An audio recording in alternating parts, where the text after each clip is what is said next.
Good afternoon, everyone. As we gather, we acknowledge the First Peoples and traditional custodians of this land, the Gadigal people of the Eora Nation. We respect their elders, past, present and future, and we value and honour their history, culture and spirituality. We are committed to standing in solidarity and to actively working for justice, peace and harmony in this land. And we begin our afternoon with words of welcome from Sister Claire Nolan, our congregational leader, and she will lead us in prayer.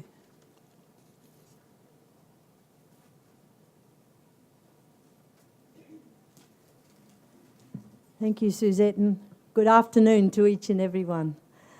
It's an absolute privilege for me to welcome you all here this afternoon, to welcome our sisters, to welcome, the congregational leader. Anne's done such a good job this morning. To welcome the principal of St Vincent's College and the community of St Vincent's College, to welcome Mary Aikenhead Ministries, Tessa, Linda and David, and to welcome Danielle's family, Ben and the girls, and Danielle herself, and all our friends from the archives, and Tim, Mr. Clicker. But we've just had a marvellous morning. As you know, it's 160 years celebration of St Vincent's College. It's 160 years celebration of Mary Aikenhead's death. And it's 180 years of the Sisters of Charity setting foot on the soils of Australia. So this afternoon, of course, we are going to launch our book. So if you've all got this little prayer. Today we commemorate the feast of the Assumption of Mary and the patronal feast day of the Sisters of Charity of Australia. We remember and honour the 180th year of the arrival of the Sisters of Charity in Australia and the 160th year since the death of Mary Aikenhead. We gather to launch Ministry of Love, the story of the Sisters of Charity. So let's pray this prayer together. We celebrate these events, remembering all those Sisters of Charity and co-workers upon whose shoulders we stand today and offer this tribute. We lift our hearts to the Spirit-filled women who poured out the wine of their lives, their dreams, their prayer, their struggles to show us the way. We take this moment to remember these sisters and all their women and men co-workers whose lives were stirred and transformed by a faith in what they could not see. We remember those who became bearers of hope, healing, justice and peace for us and for our world, sometimes without even knowing it. We gather here today knowing that the journeys of many generations made a way for our own. We hold these people in our hearts, remember their stories, and invoke the Spirit who stirred their lives to stir ours as well. We remember them all with love and blessing. Thank you. Amen.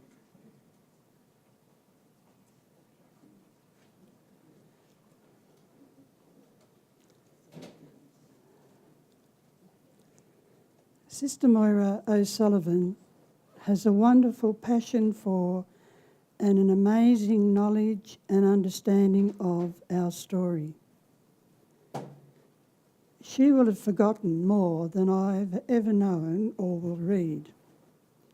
I could refer to Sister Moira as our congregational historian, but better to identify her as one of our living treasures, the lived presence of our story. Thank you, Moira.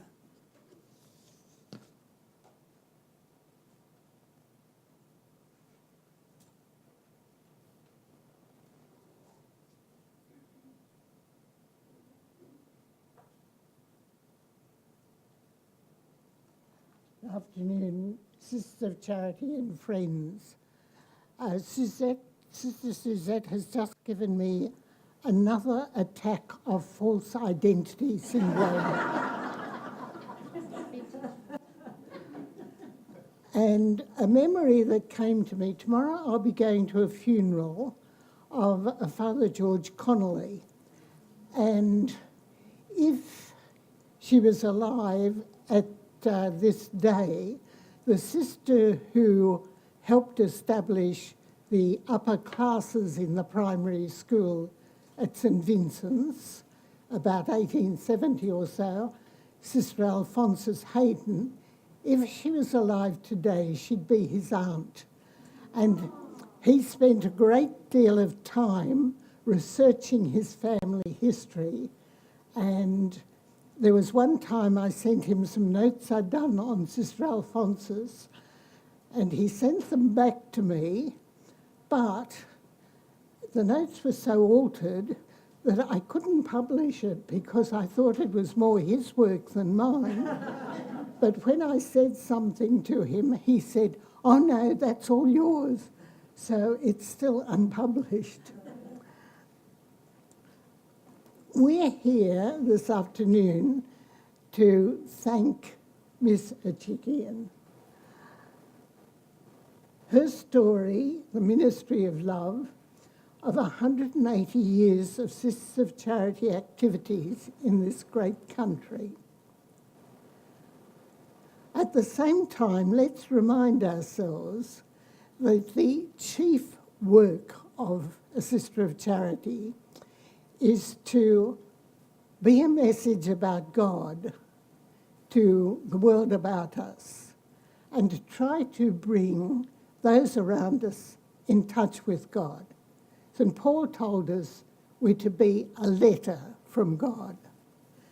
And we only do that by what we do. So Miss Achikian's story shows how we lived out our vocation to bring God to others and to be a message about God to others. As we all know, Australia is no longer the place to dump British criminals. We've now become civilised enough and clever enough to produce our own.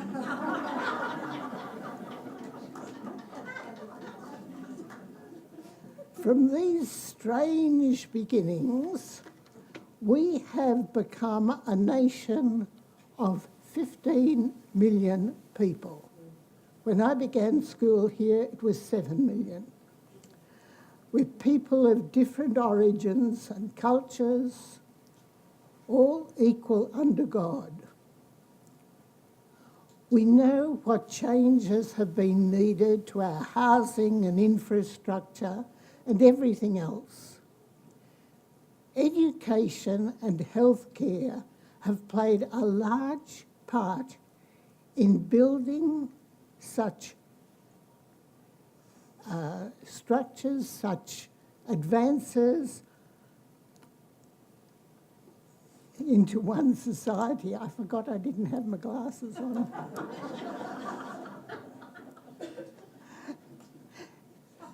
Rather difficult to read when you can't see. So illiteracy isn't the only problem you strike these days. Australia's early years were hard. We didn't understand the land and had frequent food shortages because of droughts and floods. Population flooded in, at first because gold was discovered, then later because of conflicts in other lands. All these events changed us. Every area of knowledge grew. Hospitals had to cater for new specialisations, new treatments, new equipment, new research facilities. Sisters of Charity were involved in these advances. Miss Ajikian's skill in depicting the various eras comes from months of painstaking research and reflection. Yet what we get is an engaging story. It's a tribute to her writing ability as well as to the organisational skill that made it happen while she lived with so many distractions.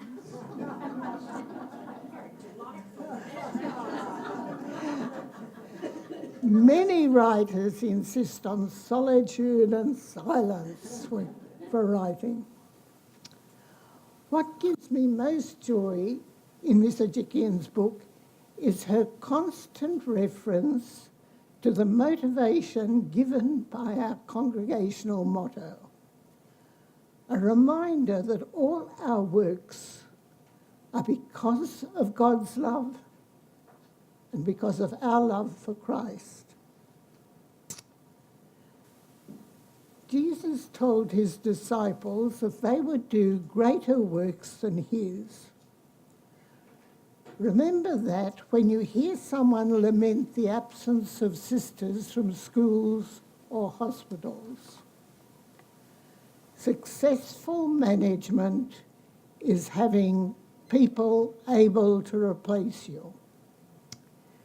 Sisters are now freed to look for different areas where God wants to bring love and care. And let me say that when sisters have the freedom to do that, their personalities blossom, they become more human. In new ventures, as in everything since our first sisters arrived, we've had co-workers from the wider community, as well as in the congregation. When you work away from the congregation, as I have occasionally, you can feel the congregation's help with you. I'm not just making that up. Teams accomplish more than lone wolves. We know that God never stops inviting those whose hearts are restless until they rest in God to dedicate their whole lives to God. If you know anyone like that, please encourage them. I can guarantee it's a worthwhile life with unbeatable eternal superannuation benefits. Thank you, Danielle, for what you have given the Sisters of Charity and friends in this marvellous work. May God reward you and yours. Amen.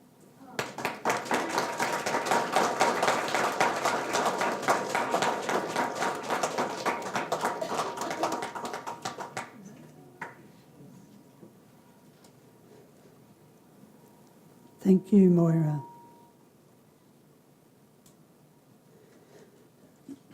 Mrs. Anne Fry is the principal of St Vincent's College and our hostess this afternoon.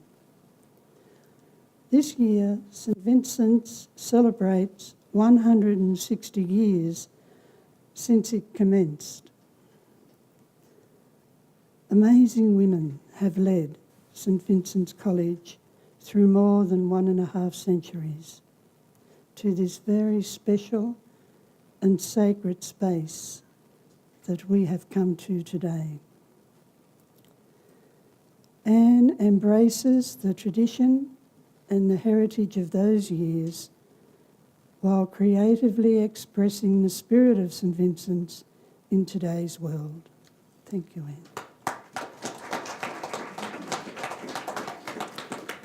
Thank you, Suzette. And I dread to follow or try to follow Moira's effortless critiquing of history and stand-up comedy in the one act. I certainly won't be naive enough to try that myself this afternoon. But it is a privilege to be given this afternoon a few moments to address you, the sisters and special guests of the sisters, for this auspicious occasion. The launching and telling of any history is always very special, but I think in our Australian context, 180 years of continuous ministry is a very significant milestone. And so it is a great pleasure to be with you here and extend some hospitality to you on behalf of every student and every staff member of the college. Many of the girls were very happy to the thought of giving up tools and coming this afternoon, but I did say that I thought the sisters would want business as usual to continue and for them to stay in their classrooms. But it's a great honour you've given us in choosing St Vincent's as the special place. We know that within your various and very successful ministries, there are probably places with far grander gathering spaces than we've been able to offer you. But it is a great delight that in fact what you chose was a school library, a place where histories have been read and books read over a very long period of time. So we think it's a delightful return to what has been such a central ministry of the sisters in education, to return to this school library to launch the Ministry of Love, the story of the Sisters of Charity.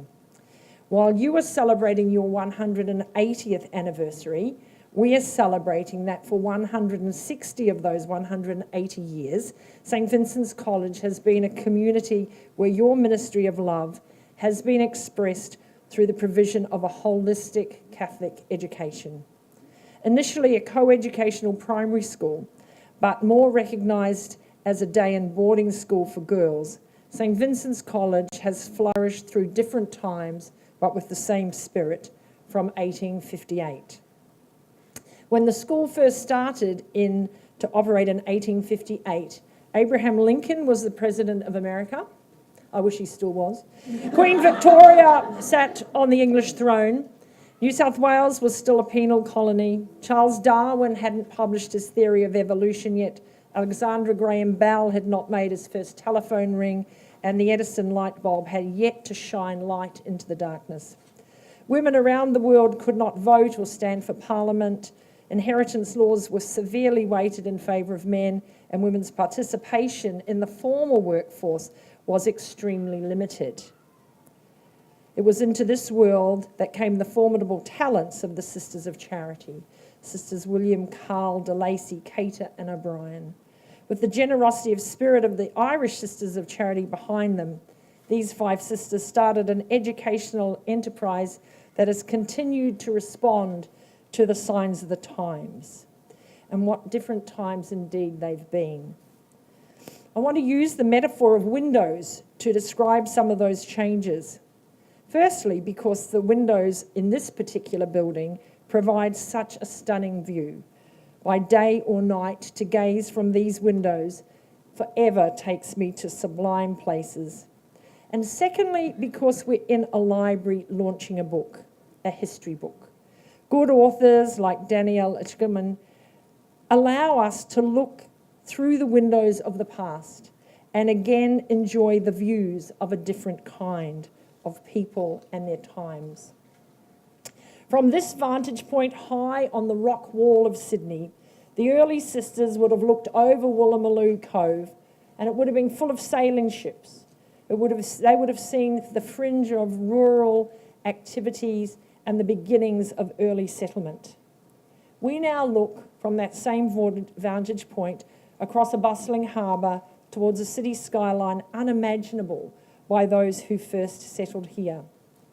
At other times from that vantage point, staff and students would have gathered in fear, looking towards the navies from around the world gathering here before battle. And indeed the war came right to the shores of the cove at Garden Island with the sinking of the Cutterball. Other changes from these windows that would have been very momentous would have been the remarkable sight of the Great Iron Bridge, the Harbour Bridge, forever changing the geography of Sydney by connecting the North Shore to the established settlement. There are photos here in this very library of points along that journey that you might enjoy seeing, but again, a great vantage point to see history emerging. Windows from the convent and college would have also overlooked activities of a rather more colourful nature.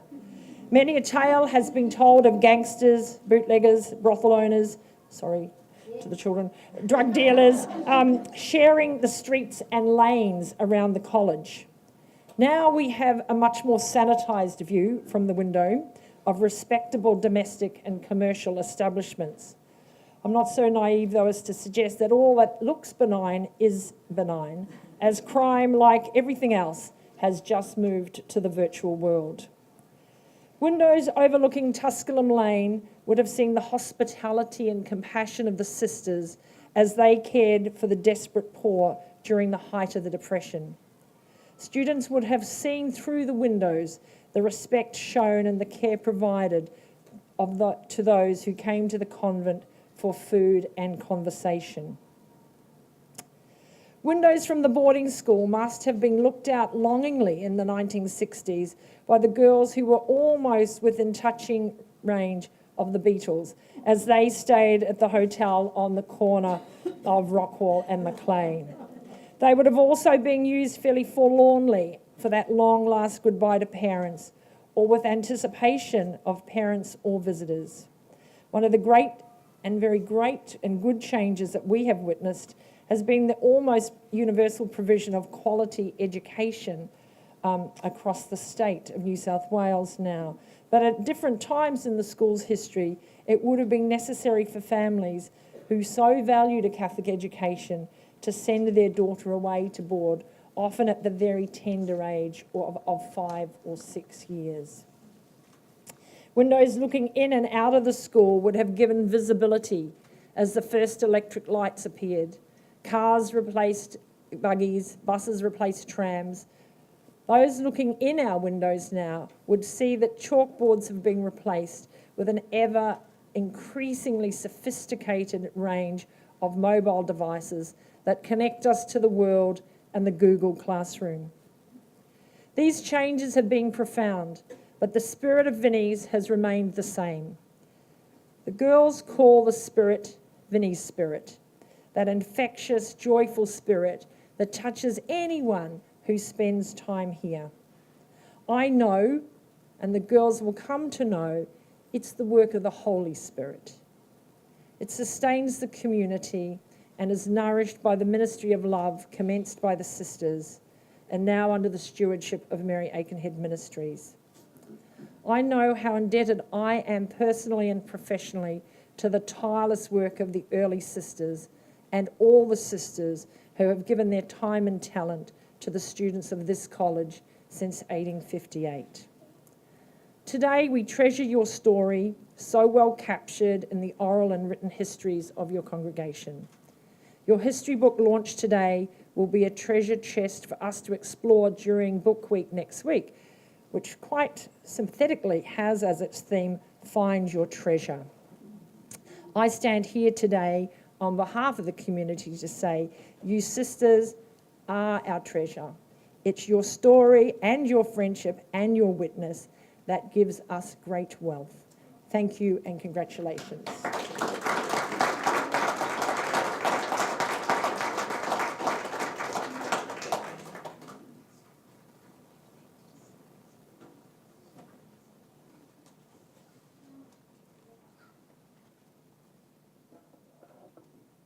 It's beautiful. Thank you, Anne. Thank you very much. You're sort of our treasure also.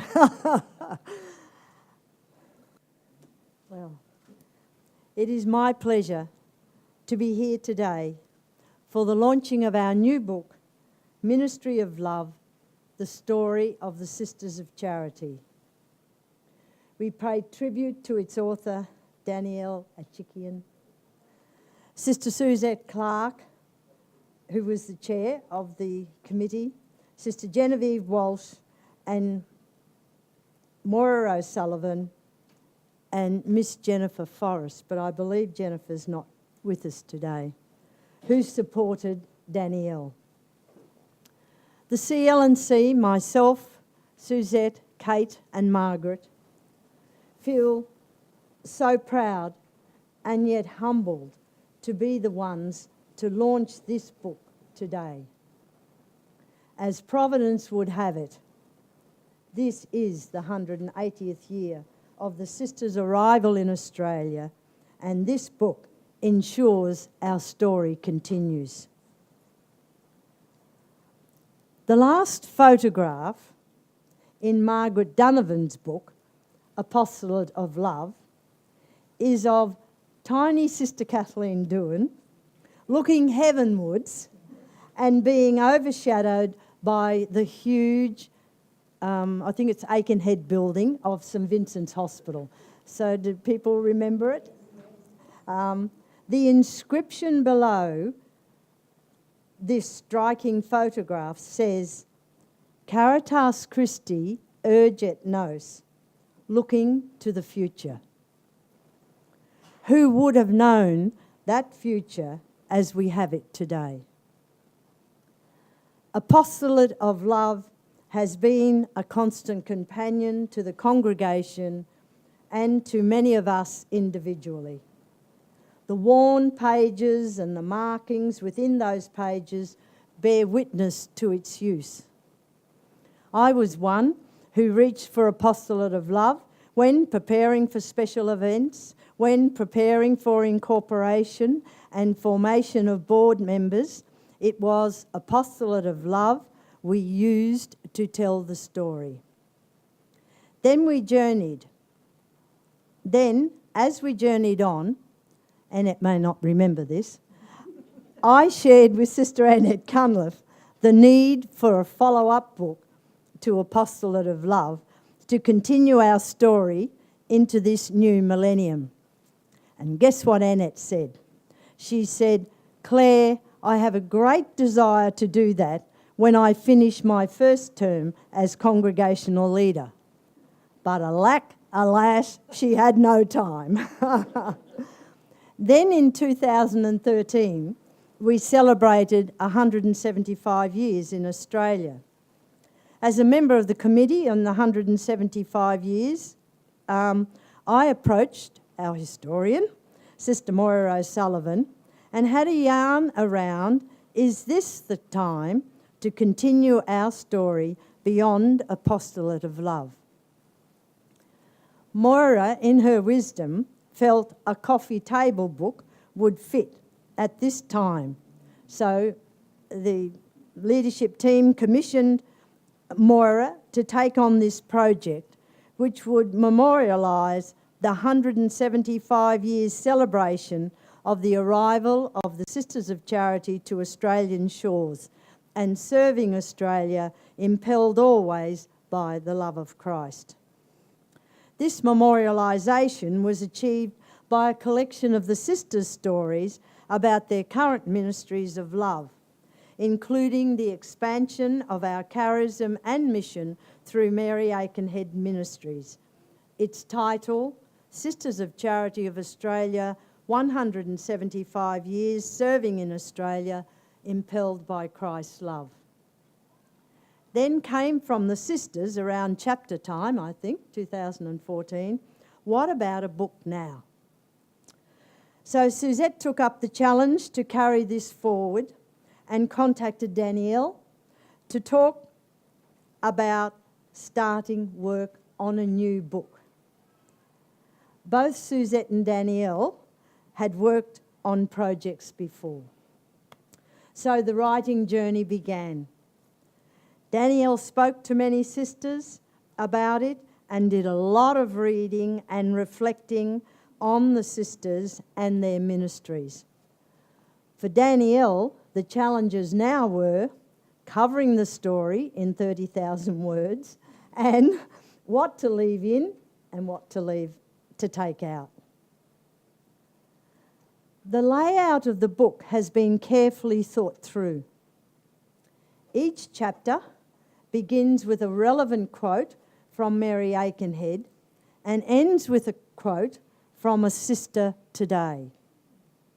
Each chapter begins with an in-brief of 100 words as a summary of the chapter and a context, and a 200-word summary of the ministry being talked about to give the reader a background to the ministry. To support the content, Danielle uses old photos, but the final chapter is made up of images capturing the sisters in ministry today. It is surely a work of love, and we are excited to be part of it. And we thank you, Danielle. Before the official words of launching, love has the final word. Apostolate of Love was a title so aptly chosen and continues now through this new title, Ministry of Love. The word apostolate is from the Greek word apostello, meaning to send forth. Scripturally, the word ministry means being charged with the pastoral care of the community. I've just seen Kate here. I was going to say Kate Doohan's not here, but I've just seen her here. People must think of us as Christ's servants, stewards entrusted with the mysteries of God. And what can we say of love? Mary Aikenhead heard Father Peter Kenny, SJ, preach on St. Paul's words, "The love of Christ urges us." And Mary Aikenhead felt the words to be divinely energetic. They were engraved on the seal of the congregation and are being lived out to this day by its members. God's love is planted inside us all. We're women of love, sent forth to live and share the joy of the gospel with all. So faith, hope and love remain, but the greatest of these is love. On this patronal feast day of the congregation, the 15th of August 2018, in the 160th year of St Vincent's College, Potts Point, and 180 years of the Sisters of Charity in Australia, it now gives me great pleasure with the sisters and all who brought the book to this day to set it on its way. Ministry of Love, the story of the Sisters of Charity, you are now launched.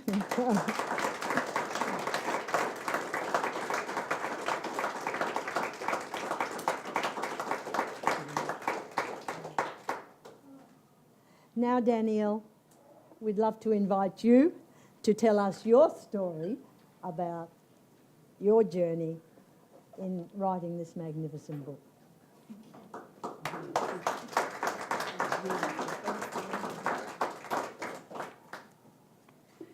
Hello, everyone. I can't top the speakers before me. Haven't got any comedy.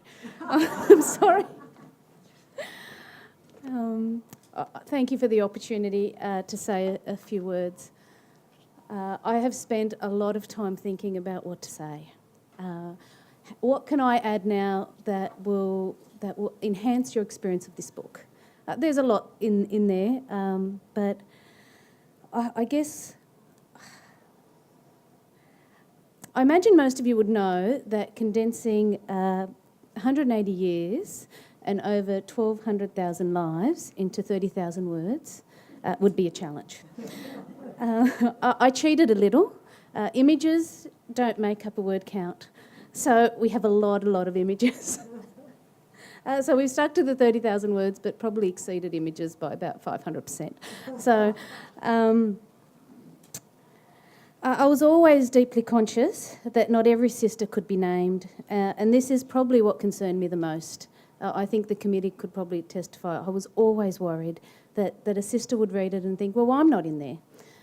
So my hope is that me remaining ever mindful of every contribution, for 180 years of contributions, those known, those unknown, the many names, faces and stories, were part of the story, were included. My hope is that the story honours every single one of the Sisters of Charity that ministered in Australia. I wrote most of the book in the dead of night, when distractions were at a minimal, and am ever grateful that Mary Aikenhead became my friend. We talked a lot, and I really think it was she who encouraged me to press delete.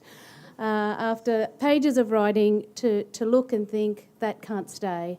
That was really hard, especially knowing that a lot of research had gone in and a lot of reflection, but that it just couldn't stay. So Mary Aikenhead, thank you for that courage, really, to press delete. I start the book with my favourite quote from Mary. It goes, "It would be a sort of presumption to say, I can do all things in him who strengthens me, if you are to omit the necessary exertion on your part." It makes me smile every single time. I just love it. People have asked me why. Why do you love it so much? You know, because it's my favourite. And there are a lot of quotes from Mary. But I think it's because in her own gentle way, she's quite blunt. I like to think I'm a bit like that, quite gentle, but she tells us to see an opportunity and get involved. I think it says a lot about the sort of woman she was and the sort of women that were attracted to her congregation. I'm proud of this book for so many reasons.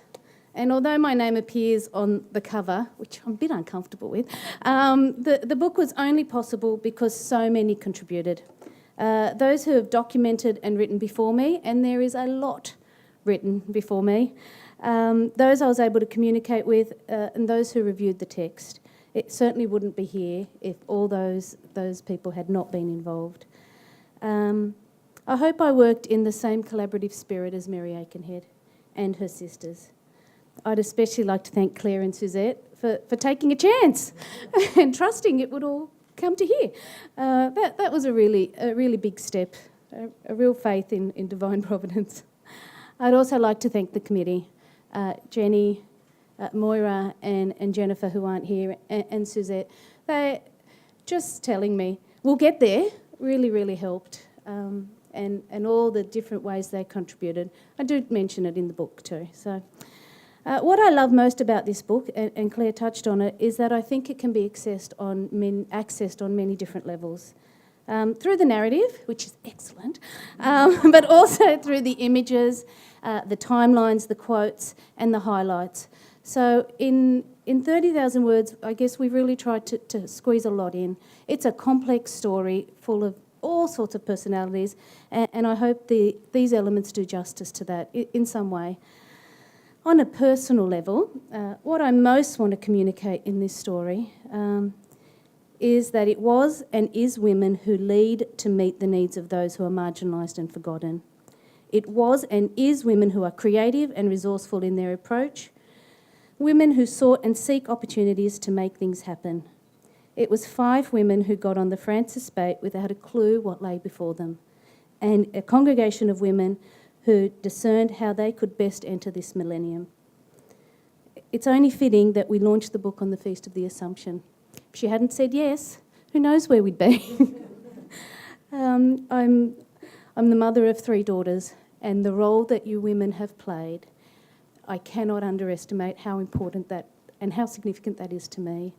The leadership, the possibilities is just extraordinary. And I hope that this book says that over and over and over again, because I don't think you can say it enough. For the sisters, I hope you feel in the reading of your story my commitment to telling a human story and showing all of the colours that make up who you are and who you have been and who you will be. For everyone else, I hope the glimpse you get into this extraordinary story prompts you to find out more and maybe more importantly, to get involved and commit to the necessary exertion. And one of my children asked me today if I would mention them, and I hadn't planned to, but Lucinda, Evangeline and Amelia, I hope you can read this story and recognise all the wonderful things that really good, kind-hearted people can do. Thank you.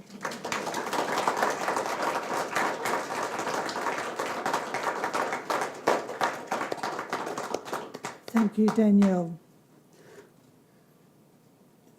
Maybe if a Sister of Charity in each row, could you just come and take a pile and give them to the people in your row, please, of the book? Now that it's launched, we can have a look at it.